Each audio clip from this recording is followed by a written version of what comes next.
Shalom, family. Shalom. We're just going to be broadcasting to you live. I know this is unannounced or what have you, but we decided we were talking about it anyway, so we wanted to broadcast on the current condition of our economy. I know many of you have been hearing the information swirling about the U.S. dollar being literally on its way out and it's on life support. On life support and on its way out. And so we just wanted to have a discussion, a live discussion on this particular topic. Just going to go ahead and share the link to the broadcast on Facebook really quick here. Okay.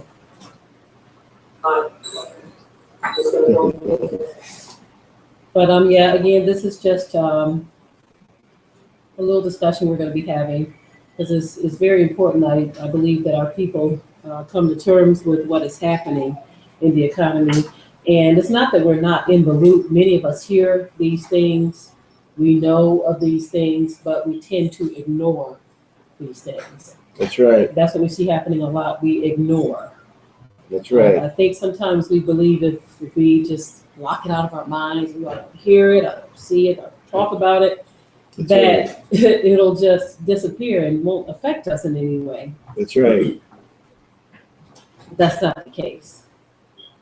There's some very interesting news that's been popping up. Some very interesting information, should I say, has been popping up on the news, dealing with the dollar. And I know you all been hearing a lot of it. I know it's scary to hear this, It's scary to hear this, but sometimes when we hear these things, it may be warnings to us so that we can slowly prepare for these things or get ready, because once it happens, then it's too late. You know what I mean? It's harder. But now we have an opportunity to say, hey, let's see what we can do. Let's see what we can do to try to weather this storm once it comes, because we know it's coming. Yeah. Okay.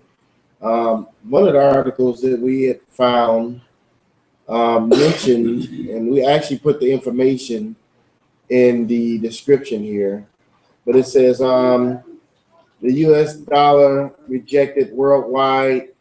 Vladimir Putin, okay, that's the head of Russia, says the Petro Dollar is dead. It has begun. Yes. Okay, now you have a major world leader that comes and says the Petro Dollar is dead. Okay, U.S. dollar says the U.S. dollar rejected worldwide. Putin says Petro Dollar is dead. It has begun. Last night we listened to Jim Willie, an economist, on Ochelli Effects, and he clearly stated ships are still off of California loaded with goods, and they refuse payment in dollars. Mm-hmm. Now that can get a little scary, I hate to say this, but I remember reading an article one time that there were actually some places in the United States that wouldn't accept the dollar. Yes.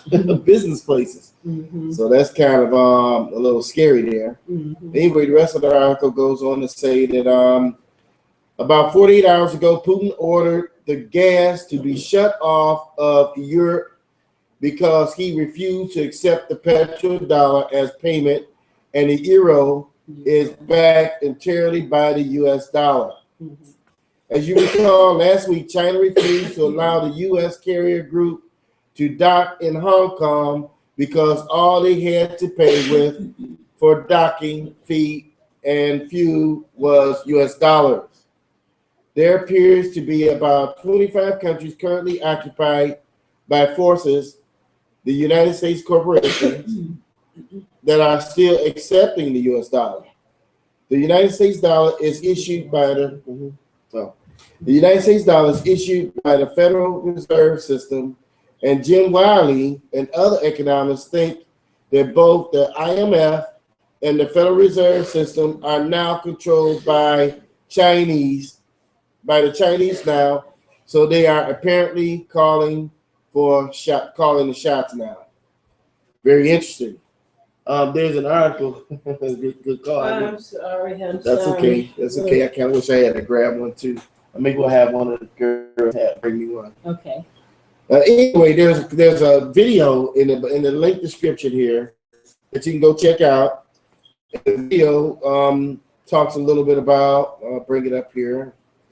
It's called "Dollar Rejected Worldwide. Putin Kills Petro Dollar," and you can check that out. The link is there. And so it can get kind of a little scary there, you know, when you think about this actually happening. We've been saying that this is going to happen for years now. It hasn't happened yet, but I'd rather prepare for something and not have it happen than to not prepare and have it happen. Yes, yes. You know what I'm saying? Exactly. And so it is coming full circle, family. You know, when you look at this, it's scary. It is, because many of us are just so used to things as they have been. You know, we have this illusion over our heads, thinking that everything's going to continue to be sunshiny and bloomy and full of flowers. But when you start to see major world leaders saying no more dollars, you see, it can be frightening. We heard someone talking the other day, and they were saying that what's going to happen is your bank may on a Friday decide, you know what, we're going to close today for a bank holiday. That's what they call them, bank holidays. And you won't have access to any of your money. And so you have people saying, look, you better go ahead and get your money out and do what you're going to do with it. And we don't want to have people panicking, but we want people to be realistic. Yeah. Remember when the Pharaoh had his dream and Joseph gave the interpretation? And that was one of those pre-warnings. Sure was. You see, excuse me, I'm a little bit under the weather. I don't want to keep getting up from the table each time I cough. Someone said you look cute today. You see that? The poor looks cute today. Thank you. She does. Told yeah. But when you think about the time of Joseph, how he had to come to him for the interpretation of the dream. And that was like the Most High saying, okay, I'm gonna give y'all some time to get yourselves together. You know what I mean? And he gave them time. Yeah. They had 7 years of plenty just to prepare for the 7 years of drought. Now, I'm not saying that we're going to duplicate that particular time period, but don't you think it's time that we as a people start to be a little bit more, or should I say a lot more serious about the economy? I know many of us, as we talk to people from day to day, whether it's family or friends or coworkers, you get a sense that they don't know what's going on. That's you know, so people just think that life is good and that there's a plan that the government has to stop all of the nonsense, you know? Yeah. Well, what happens when it's other world governments saying, look, no, we're tired of the nonsense and we're not going to play this game anymore? What happens then? We can't go to war against all of these other countries. That's right. Well, here's the thing, you know, a lot of times in the United States is like a dream world to most people. You know, it's really like a dream world. Other countries, they look at us, they look at our commercials and see how a lot of us living. A lot of us are living really good when you compare it to some of these third world nations. And so we're really living in a dream world, okay? And the problem is these other nations are experiencing, have already gone into some crazy things happening in their country. You know, people, what happened in Greece, what happened in Egypt and other areas. There's all kinds of stuff happening. We think in the United States, oh, it can never happen to us. But it happened to us once before. And it's always something going down that's happening to the United States that's causing problems from time to time. And trust me, United States is due. It's really due, you know.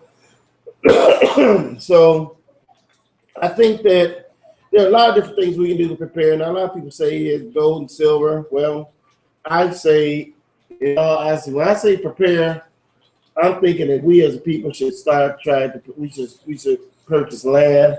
I think that we should start purchasing equipment or whatever it is we need to cultivate that land, whatever we need to raise livestock, buy equipment and things that we need, like fencing in the livestock, raising goats and whatever it is you need on your land. I think that's one thing that we should consider more than anything, because when things go crazy, when this whole system turns belly up, at least you will have something. You know what I'm saying? Or get together with like-minded people. You'd be surprised what even only 5 people can pull together and do. You may be able to find 5 people in your family even that all may be working jobs, and all of you can say, hey, you know what? I'm willing to save $200 a month. I'm willing to save $500 a month for us to come together and buy some land, and let's try to do something. Let's see if we can raise animals on this land or grow crops or whatever. But I think that's what it's coming down to. And hey, family, we don't have 5, 6, 7, 10 years to start planning for this stuff. We don't have that 7 years that Joseph and them had, because the writing was made a long time ago. The handwriting has been on the wall. So this is not something that we need to just keep on, talking about. We've been growing food here at this house almost immediately when we moved here. Yeah.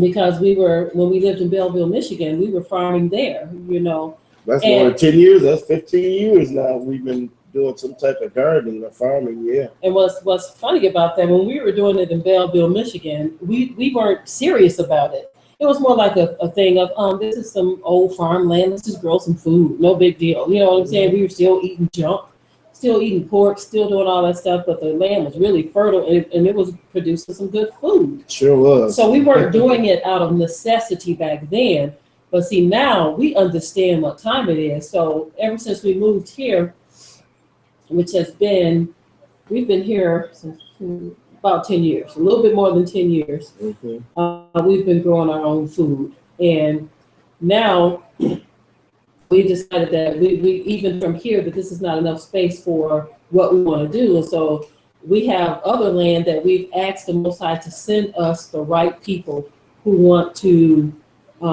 grow food with us, livestock, all of that. We're asking for the right people because we know you can't do this with everyone. And we feel like it's a direction that we all need to go in. There are a lot of Israelite communities popping up all over the place. And not all of them are on one accord. Not all of them are functioning the way they should. But our whole goal, it has nothing to do with all of this other stuff, all of this political stuff that's going on with some of these camps. Yeah. Our thing is this. Look, our families need each other. Yeah. And we feel that working together is the best way to do things. That's the best and only way to do things at this stage in the game, at this point. So we're asking the Most High to send us the right people to be on the land with us. And even with here, the right people who want to learn what farming is.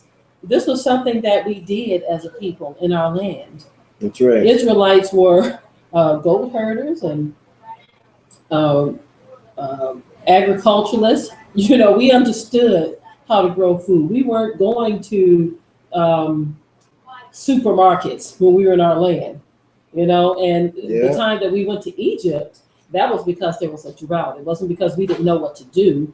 There was a drought that had taken over everywhere, even Egypt. And so what happened was the Most High had already given it to the Pharaoh that this was going to happen. And so with Egypt, he used one of the children of Israel, which was Joseph, he used him to tell Egypt what to do. Yeah. And so the Israelites were able to go and barter food with them. Yeah. But in this time that we're living in now, it seems like we all believe that there's going to always be a grocery store or Walmart or Kmart or A&P or Myers or whatever store you have in your area, Pick Pack. We all believe that there's always going to be these things, but that is quickly coming to an end. And I think this is a good time to read the second article that we have here. Okay. It says the American dollar is on life support and is almost dead. Let me see if I can increase the size of the screen so I don't have to squint so much. If not, it's okay. I'll just lean in a bit. It says a strong U.S. dollar is generally seen as a good thing for the economy, but there are exceptions. The dollar may look strong right now, but the underlying fundamentals of our economy indicate it should not be. We are deeply in debt, running a huge balance of trade deficit, and are seeing anemic economic growth. These are not the markers of a country with a strong currency. Most experts agree that an artificially strong dollar is actually worse than a weak dollar, exacerbating our already dire economic situation. A naturally strong dollar would be a sign of economic health, something which does not apply to the United States.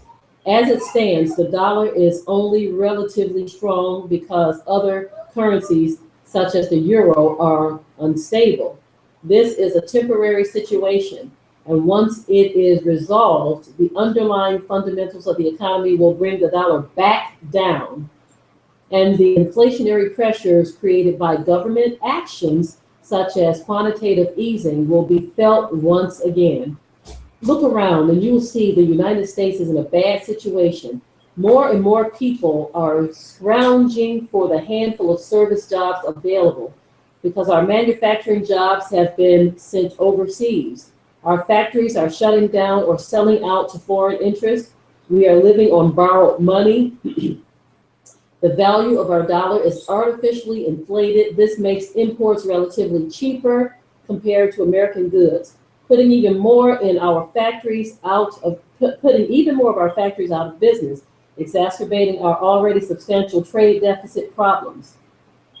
Ultimately, the dollar will weaken if we do not fix the fundamentals of our economy. I'm going to stop there. There is no fixing this. I also read something the other day that's they were saying that the U.S. dollar is stronger than it's ever been. Yeah.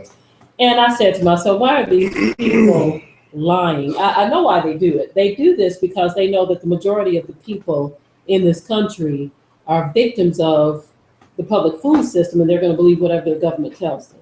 Okay. I say victim because not everyone who went to the public food system is a victim. I went to the public food system, but the Most High was able to help me to see reality.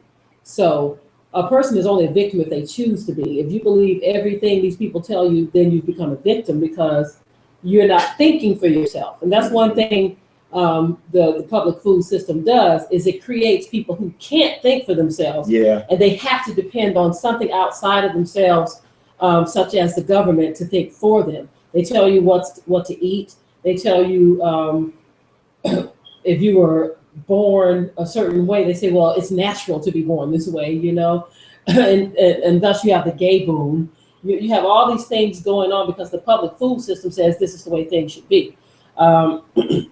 They tell you what to study, which is not necessarily always good for you. You know, don't worry about agriculture. We have stores. You can just go to the store. You don't need to learn agriculture. The government takes care of that for you. We grow food. Don't worry about that. You know, the things that we need to be concerned with, they guide you away from those things. Yeah. And they guide you towards nonsense things like, what was George Washington's wife's name? Who cares? That's not education. But you see, when it comes to the U.S. dollar, they don't even teach you any good business sense. Yeah. You have to get that outside of the public food system. They don't teach you how to balance your budget. They teach you about debt. Yeah. Tell them about the program that the children went to the other day. This program my kids went to the other day. I had a client that wanted me to do a video for them, and so to record the event. To record this event, and so my son went with me to help me out, and the kids, they came too because it was an event dealing with the kids that are basically in high school. The older kids. The older kids. So my kids went, and they had this class that talks about kind of like economics, pretty much. And they were teaching the kids, telling the kids about and one thing they said, the most important thing is your credit. You gotta keep your credit, save your credit. They teach your kids how you make your payments on your credit, and how there are organizations that if you can't make your payments, you can get organizations to help you with your payments and all this stuff. And I'm sitting there and I said, wow, it's been years now since we've gotten out of that credit thing. I'm so glad that we're not into that credit thing anymore, because don't you know that's debt? Mm-hmm. Don't you know that it's debt when you owe a house note, a car note, when you owe credit card bills and all this stuff? You already gonna have to pay for lights and gas and other things like that unless you're off the grid. So when you take all of this credit and you could, and I sat there, my kids were listening to it, and I tell my kids like we ain't going down that road. You know what I mean? We teach our kids different. We ain't going into the credit thing. We got out that thing, and we don't do that anymore. When it comes to getting anything, you save up for it like the old days. That's how it used to be.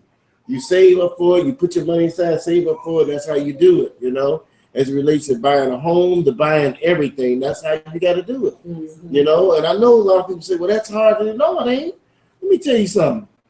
When I look at the amount of money that people make and they throw down the drain from purchasing new vehicles, clothes, jewelry, and just all kinds of things. So I look at a lot of the money that people throw down the drain. You have to look at that money and say, man, what if you were using it for other things? Because you already know when you buy a new car, it's going to depreciate as soon as you drive it off a lot. You know, people buying these expensive cars, they want the best looking cars. Instead of just getting something that'll get you around, they want the best looking vehicles, you know? And I think that's part of the thing that's hurting us. We spend more for shoes and leather outfits than we talking about trillions of dollars being spent on these things, you know? And so if we were to pull back and say, you know what, let's do this a little bit different here, you know? And I know, I know, I've been there. I used to be one of them people that were into the style and all of this stuff. My wife would tell you, back in the days, I was into that stuff, you know, wanted the nice vehicle. Most have taught me a valuable lesson over the years. So I've learned my lesson, and I've learned to just, hey, you know, if it was a doggone shame, I'd be driving down the street with a horse buggy if I could, you know. Folks might be, whoa, with the red light, you know, hold on, you know. But that's how, yeah, I'm telling you, that's how I'd be going to the store around the corner here on the horse, you know, if I could. But, you know, I'm trying to get to the point. I wish, you know, I wish I could knew somebody that knew something about horse. Yeah, because me, I'm kind of afraid of horses. Yeah, I'm a little afraid of them too. Not that I think they'll come and bite me or anything. It's the kicking thing. It's the kicking thing, and them going wild and just, you know, I don't know about no horse, you know. Yeah, one of someone here in the community was killed by their horse a few years back. Yeah, they were standing behind the horse, and the horse kicked them so hard that it killed them, and so that just kind of made me nervous. Yeah, dealing with horses, and plus I feel like if we need meat, we can't eat horses, so I don't want to really waste time and resources on horses. Yeah. But I know the travel thing. We ran a cow down the street, huh? We eat him, huh? Or come up with some other innovation like human-powered cars. Yeah, human-powered bikes like or whatever things. Yeah. Yeah. But anyway, we just want you all to be in tune with the fact that the U.S. dollar is very weak at this stage. Don't believe the hype for those that are saying it's stronger than it's ever been, because I don't know if some of you saw that article or those videos. That's just them trying to deceive the people even more, so that nobody's preparing for anything. That's right. Look at what the other countries are saying, okay? Because they are part of this. If they are saying, look, we don't want your dollars anymore, that's a clear indicator that it's on its way out. These people are saying, look, we are a part of the world stage and we are no longer accepting your dollar. So what that says to us here in America, especially us as Israelites, that we need to get out of La La Land. If you can unify with someone, do that, okay? I know some of you are tired of hearing it, as it was in the days of Noah. They didn't want to hear what Noah had to say. They didn't want to talk about it because the day was just too beautiful to even consider the fact that it wasn't going to always be that way. But we want you all to just really consider thinking about what we're talking about here. Yeah. We see a lot of different thoughts and ideas going forth here in the chat room. We've been saving seeds for years. Saving seeds for years. Save them seeds, put them seeds up, and let me tell you something. I'm telling you, you'd be surprised at how much you can get some land for. There are deals of land popping up all over, and I'm telling you, really consider that. Consider working with people and just doing something. You know, look for people you can work with. Yes, absolutely, absolutely. We've had at the event we did discuss some of this, in which we haven't had a chance to upload all of the videos yet, but we've had a chance to discuss some of this with some of those that were at the event. And we look forward to discussing it further, and not just discussing, but making moves in that direction for those who are serious. We're not the only ones who have land. There's others who have land too, who may be in your area. I thank the Most High for Sister Keisha and her family. They actually live in Michigan, and they offer, because they know we're from Michigan and we miss home and everything, they offer that if we didn't do anything in our area, that we can come to some land that they have in Michigan.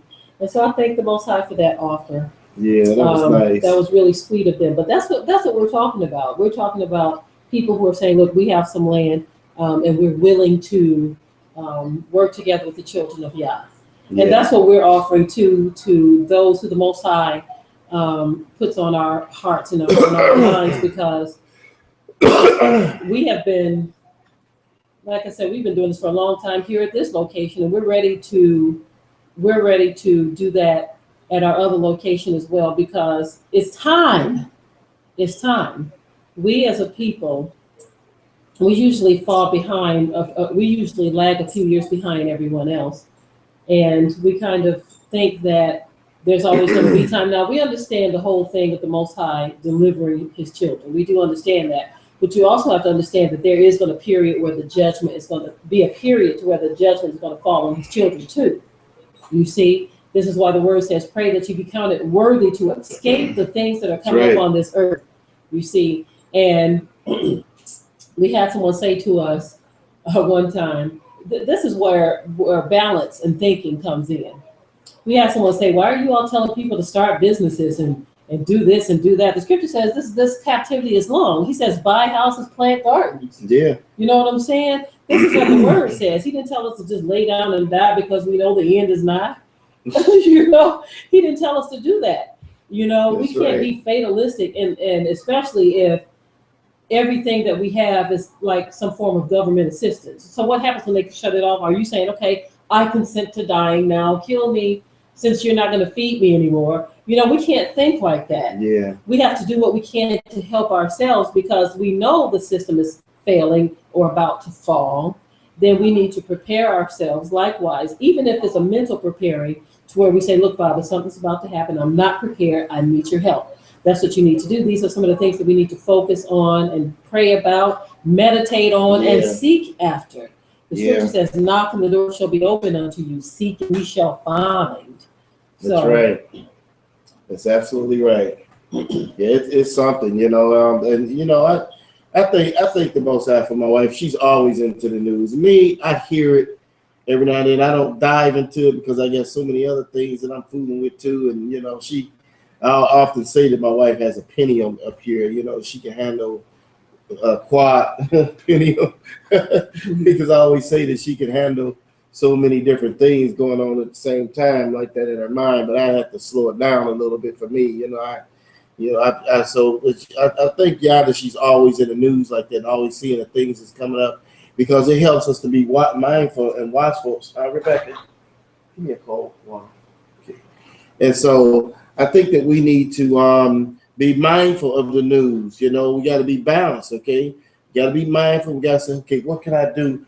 And all I'm saying is this here. Okay, each and every one of us should have long range goals and short range goals. Okay, you should sit down and plan your long range goals first. What do you want to have done in the next year and in the next 5 years?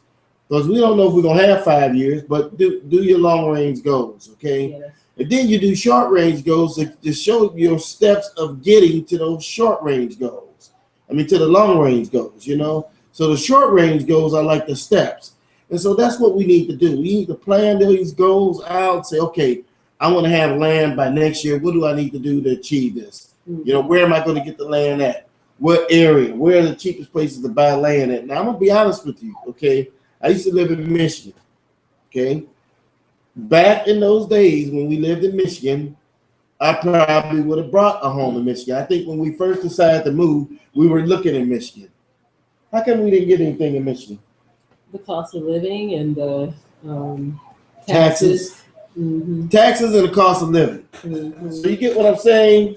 The taxes and the cost of living is just way too high. Put some in there, then. Okay? All right. The taxes and the cost of living is just way too high to be able to just purchase land anywhere. So you got to be realistic. Look at your money that you're making and say, okay, let me see what I could do. Maybe I have to relocate.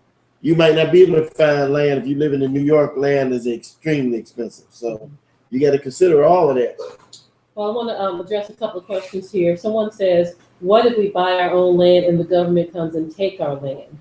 Well, this is how I see things right now. We can very easily kind of talk ourselves out of doing for ourselves if we have all of the ifs in our minds. And I'm answering this this way for a particular reason. It's a good question, okay? So please don't take offense to how we answer. And I'm saying that because sometimes people misconstrue how we answer things as to think it's an attack, and we're not attacking, okay? Right. This is not an attack. I'm just going to address the question. And this is someone who is on the Watchman on the Wall channel. I wouldn't really put myself in that position of asking or concerning myself with that, because wherever you are, whether you're on someone else's land renting or whatever, there are still some chances of the government can still do that. If they can do it to private land that you own, they can do it to other land, right? Or anything could happen. The person who you're renting from could possibly lose their land, so you're still going to be in a situation that's not favorable. And so if there's a concern with a particular area, I would most definitely say do some research on an area before you buy land. Consider how you buy land and how the land is owned. That's a class in and of itself. How to obtain and hold assets. Okay, that's something that our people need to know as well. How to obtain and hold assets to where there are some protections in place for you.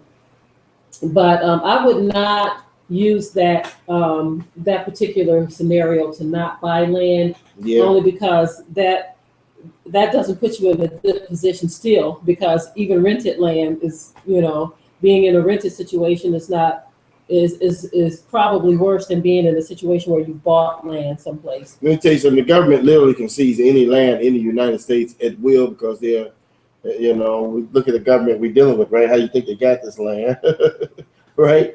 How do you think they got the United States of America? They seized it. They seized it and took it from people, right? Yes. So they've been doing that since they got here. Okay. The bottom line is that we still need to prepare, and we still need to try to do something. You kind of remind me of the 4 lepers when one of them, they sat there and he said, well, why sit you here and die? Because if we don't do anything, then we are going to be in trouble. Yes. But if we decide to do something, then it's quite possible that we can make a way for ourselves in the future, and we can make a way for ourselves and our family, so that we're not struggling when the time comes. Was there another question? Well, there's 2 other questions. Someone said, didn't the Most High feed us manna from heaven? Yes, he did, but there were also times where the children of Israel went hungry. There were many times where they went hungry. They were caught up in droughts, and remember the 2 women had the boy or the kids, and they said, I will eat your child one day and the other one the next day or whatever. Yeah, that's right. And then even during the time of Judith, they were actually dehydrating, because they cut the kings or the military had cut the water sources off from around them. This is a story in the Apocrypha. They stopped the water sources, so they were dehydrating in the desert. So there are things that the Most High will allow to come upon the children of Israel. We must have faith, but we shouldn't be fatalistic in thinking that we don't need to do anything and just sit back and say, well, the Most High is going to send manna from heaven. Okay, I just think it's good to be realistic and to do whatever you can to take care of your family and to prepare for certain things. That's right. We know for a fact that the Most High always do make a way for his people. He always has made a way for his people. But the Most High have always allowed things to happen to his people too, to teach them some lessons. He's always allowed things to happen to his people, when his people wasn't doing right. So technically, if we are walking upright, he will make a way for us. But think about what we're saying here, right? Remember when Elijah, he prayed for the famine to come in his days, and then the famine came, And after the famine came, he didn't know what to do. He had no food and no water prepared. The most I told him where to go to get a little food, had ravens feed him. Now, my point is this here, okay? Okay, if you prepare, you don't have to wait on whatever the ravens bringing you, because I know they're probably bringing you things like crickets, and they bring you things like grasshoppers and worms or whatever. I don't know what they may be bringing you, right?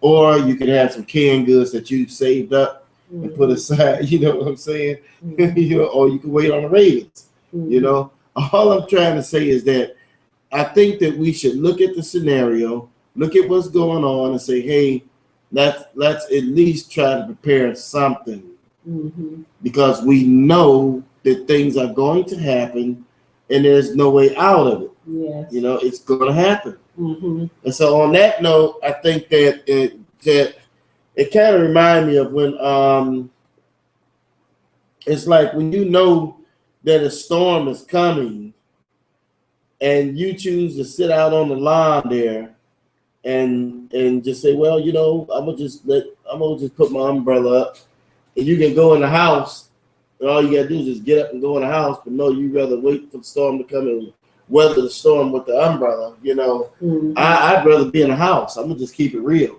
You know, I don't want to be out in the wilderness when this happens. You know, I know he would keep me if I stayed here in the city. He would watch over my family, whatever. You know, who knows what we'll have to go through. You know. Well, see, I'd much rather have some land out somewhere and be raising goats and get through it that way. Well, one thing I like about here is this is more like a small town than a major city, so it won't feel as much. That's right. It won't feel as what is the word? I'll just say it won't be as bad as it is in major cities like Detroit and things of that nature. So small towns, I thank the Most High for here, because things have been pretty calm here. Yeah, that's right. We do thank the Most High that the country is where we're going to be headed to do what we really wanted to do. And I hate the fact that a bad economy is kind of pushing it and not really just going there because, hey, we want to just be farmers. You know, it seems a lot easier if you can just do this because I just want to be a farmer. But when you feel like you're being forced into it, there's a lot more stress attached to it. But it is what it is, and we must do what we must do. Somebody said something about going off the grid. The government is stopping that too, find a way to stop that. But see, you got to be very wise when you go off the grid, when you do things, okay? You just can't, I mean, you got to do things a certain way. Let me share something with you, okay? You know that when the things hit the fan, they're going to be cutting the electric and everything off anyway. Yes. Okay? They're going to be cutting all that stuff going to get cut down, right? So if you're already prepared for it when it happens, then there's no one looking you out, no one seeking you out. But when you go and you make an announcement and you go, yeah, I want y'all to come pull this telephone pole down because I'm going off the grid, and you let people know and you make it a big thing about it, of course, everyone's going to know you off the grid, right? But if you secretly get yourself some, let's say you buy yourself some land somewhere, right? And you got your land, and this is an area where you could build something without, like you got some rural areas, they don't require any type of building restrictions. And you build yourself something, and you get yourself some solar panels and wind turbines and whatever, then who's to know that what you're doing, right? Who knows it? So yeah, the problem comes in when you're now some things when they say off the grid too, it's the way some people are doing it. Yeah. You know, they're saying, look, I'm going in open defiance. You ain't got to go through all of that. If you're gonna pulling up their guns and stuff, yeah, you come on my land, I'm gonna out of my cold dead hands. You ain't got to do all of that. You know what I'm saying? Just be quiet. Yeah, live your life. If you're gonna grow some cabbage and shut up about it. Yeah, you know? Shut up about it. If you're not gonna be on the electrical grid and you have an alternative, I mean, there are legal ways to do off the grid. That's right. That's all I'm saying. And let's just deal with the legal stuff, because when you get to trying to saying and doing too much and you're broadcasting it, that's when you make sure that's when you make them come looking at you. Like there was a family down in Florida, I believe it was, who were in the middle of the city. You see, now in if the you're middle in of the the middle of the city, city and you're doing this, you're trying to go off the grid in the middle of the city. they have regulations. Yeah. When you're out in the country, they don't. City, they don't have burn. They have burn laws where you can't burn rubbish within city limits because it's a highly populated area. But if you live out in the sticks, out in the boonies, and you have only a few neighbors, they don't have such restrictions on burning rubbish. Let me give you an example of something, right? In a city, you unless it's what New Year's night, you just can't pull your gun out and shoot your gun in the middle of the city, right? Mm-hmm. But when we stayed back in Belleville, we were in a rural area. You could pull your gun out in your backyard and shoot at something if you wanted to or whatever. Wasn't nobody gonna say anything because it was rural and people were used to that kind of thing. It's not a big deal. There's no rules saying that if you pull out a gun and you shoot it in a rural area that, you know, you shoot it in the city, you could go to jail for discharging a firearm in the city unless it's the New Year's night. So basically that's how it is. In the city, there are certain rules that you have to abide by. Mm-hmm. Okay, so that's just how it is. Mm-hmm. But basically, yeah, like I said, you know, there's, you know, you can't expect to go off the grid in the middle of the city. That's right, because there are rules that govern the city. And Carl, son, what you said, that's exactly what we're talking about. He said he wishes we can establish Hebrew communities because thou only hears the Gentiles, right? And that's what we're talking about here. We're talking about the exact same thing. There are Israelite communities in various places, but again, everyone does and teaches and lives a certain way, you know. That's what we're talking about here. We're just trying to show everyone how important that we not only talk about this, but move in that direction. We've been looking for good land deals for a while now, and so we've already made that move in that direction, and we're just waiting for the Most High to send us the right people. And we're saying to our people, land acquisition is something that we should continue to do. You know, don't just stop at one. You know, if you have family land, deal with family land. If you can find good deals, and of course you want to be careful of the area. You want to see if there are restrictions on the land. And we also know that you can't do this with family too. But if you can find a group of Israelites that you can do this with, even if it's only 5 people, let's do it. You see, 10 people, let's do it. But we need to consider land acquisition and now. Yeah. We talked about this many times before, where there are people who have money just sitting around, and instead of letting that money just sit, they put it in real estate. They say, look, I got a couple mil over here and there. I'm going to go and buy this 500 acres just to be buying it, you know, because we as a people don't have it like that. We need to unify and do those kind of things. When you do find opportunities, you should go for it. And many times I think we're kind of forecasting wrongly. The scripture tells us that we're supposed to be able to tell and determine the signs of the time, but we're forecasting wrongly. Some of us have it in our minds that, 20 years down the line, this is going to happen and that's going to happen. When I think of 20 years down the line, it's a scary thought to me. I'm hoping that all will be well. Yeah. But the way things are looking, it's looking pretty rough for the world at large. Let me tell you something. Yeah, it's looking pretty rough. I would hate to see 10 years from now. Mm-hmm. I would definitely hate to see what 10 years from now going to look like. I'm just going to keep it real. Now, it'd be nice if we got at least 5 years. That would be nice because that gives a lot of us some time to try to prepare some things and get some things done.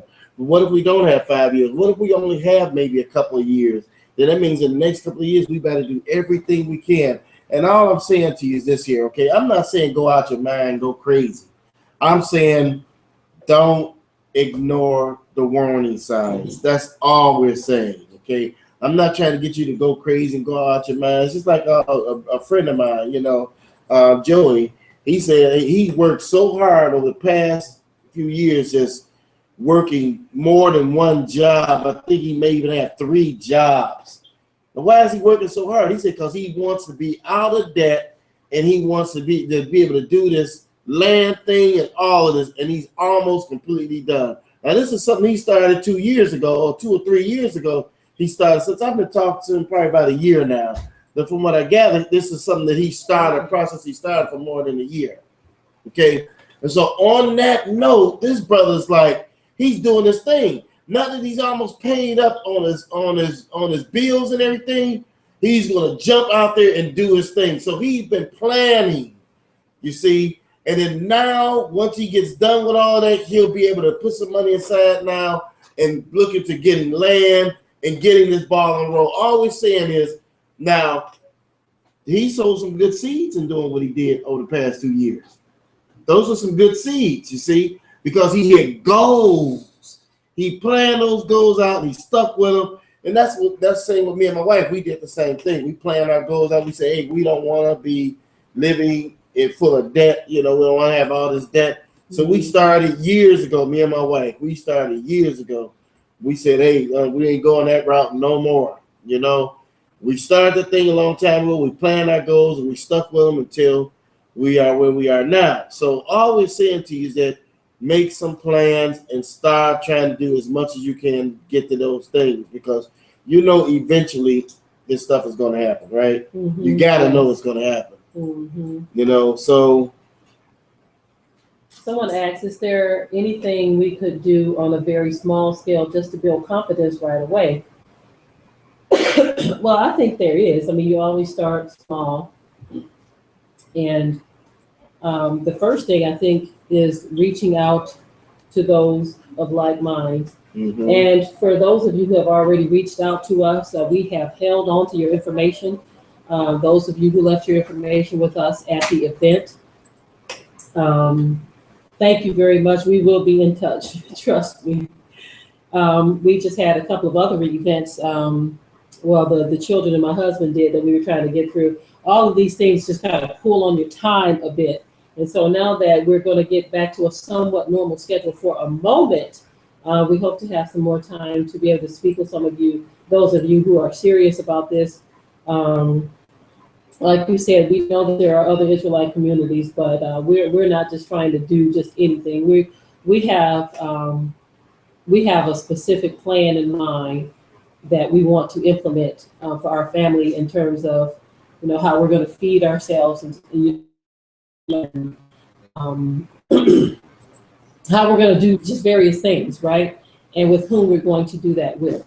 And so we just want to keep it real in that regard. We know that some of you are going to still kind of sleep on this a bit. And as that time creeps up on you, it's going to become very apparent and obvious that we don't have no more time to sit and wait. Yeah. That's why we wanted to do this quick broadcast, because the US dollar is on its way out. Yeah. And I think it's a scary thing to be sitting up saving up money and saying, I'm going to put this money up because in 20 years, I want to make sure this, that, and the other. If you're not putting that up in silver and gold, then what are you really putting up? If you're putting up paper money. And then where you get the silver and gold, please tell me you ain't got it in no safe deposit box at the bank or nothing, right? Mm-hmm. Right. If you're putting up paper money. If you're saving it at home, then, oh man, you know. So you just got to be careful, you know. Yes, absolutely. If you're putting up paper money, it's better to go ahead and do what you're going to do with it. You're going to get some land. You're going to go in with people. Yeah. I've been doing various things. I've been looking up different parcels that are in the area where we already have land. And I've been saying, okay, this is a nice piece of land here. If 20, 30 people were to put in X amount of dollars each, it's a small amount when you have a number of people doing it each. You know, each putting in this amount, then the burden is not so heavy on one person to come up with all of this money, because we don't believe in debt. I'm just be honest with you. We don't believe in debt at all. At all. We did that before. We don't like that. We don't like the way it feels. And that's not something that we would advise anyone. Don't try to go into debt doing this, okay? Because as long as there is some type of mortgage note or loan attached to that property, it's bad enough you have taxes in some case, but you can definitely you can definitely bank on losing things if you don't have the money to pay back that mortgage or that debt. So we really. Someone asked, "Are we believers in LJC?" No, we are. We believe in the Messiah, but we don't believe in that name. Yeah, we believe in the Messiah. We believe in the Ruach HaKodesh, which is what Christians refer to as a Holy Spirit. We call it the set-apart spirit. We just get away from all the Christian stuff that came from Christianity. You know, Jesus Christ is all the Christian stuff. The name, the title, all of that stuff is from Christianity. So we don't do none of that. You know, he was never called, the Messiah was never called JC. You know, and he was never the look of this Caucasian that you see posing as JC. So, but yeah, we want you to hang around and just listen to what we're saying here. Watch White It Out. You apparently haven't seen White It Out. Go watch White It Out on our channel. It'll explain a lot of things of what we believe. Yes. Yeah, we want you to hang out and listen to what we're saying here, but we just decided not to use the pagan names. There was no letter J until a few hundred years ago. That's right. So that's definitely not the name. We're not denying the Messiah. We just don't use that name. But anyway, to continue back with what we're talking about, the land acquisition and people unifying and all of that other stuff. Yeah, that's what we're trying to focus on right now. I know a lot of times through Christianity, we were taught to not really think about tomorrow. You know why? Because Christianity tells you that you're going to get the rapture. It's going to catch you up and you're going to escape all these things through the rapture. So as long as you're a good Christian, you're going to be caught away. That's really a lie. You know, I do believe that there is a catching away, but it ain't going to be a bunch of Christians. It's going to get caught away. Yeah. It ain't going to be no Christians. You know, it's going to be people who are in the truth, that know the truth, that is filled with the Ruach HaKodesh. Yes. That's what I believe. Yes. And so, well, we didn't want to hold you up too long. It's like a little bit after 10 here. Yeah. We went actually longer than I thought we would. I think we've been on there an hour now, haven't we?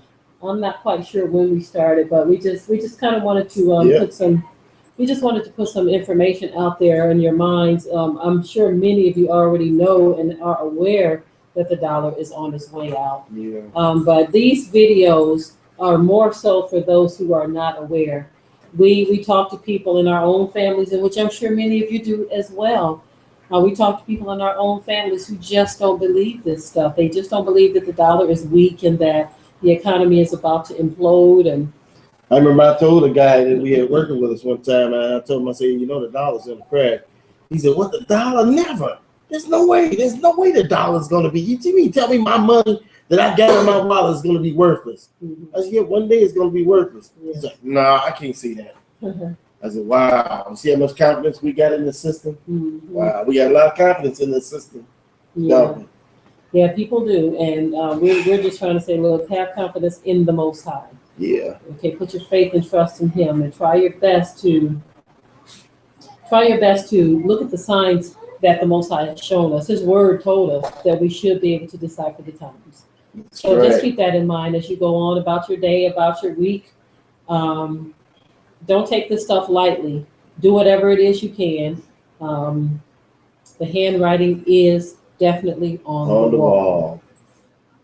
That's right. And so I think we will call this to a close. I think so. With that, we're going to say shalom, family. Shalom.